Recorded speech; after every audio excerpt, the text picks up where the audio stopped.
Friends, here is a book which tells about the mindset of positive thinking. Okay, I'm not going to talk about positive thinking, but I'm going to teach you a phrase, turnover. Okay, before going to that, let me ask you a question. What page am I reading now? 27. Yes, I'm reading 27th page. Okay, to go to the next page, what should I do now?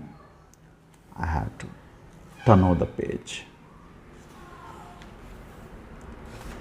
Yes, to go to the rest of the pages, I have to turn over the pages. What I'm doing now? I'm turning over the pages.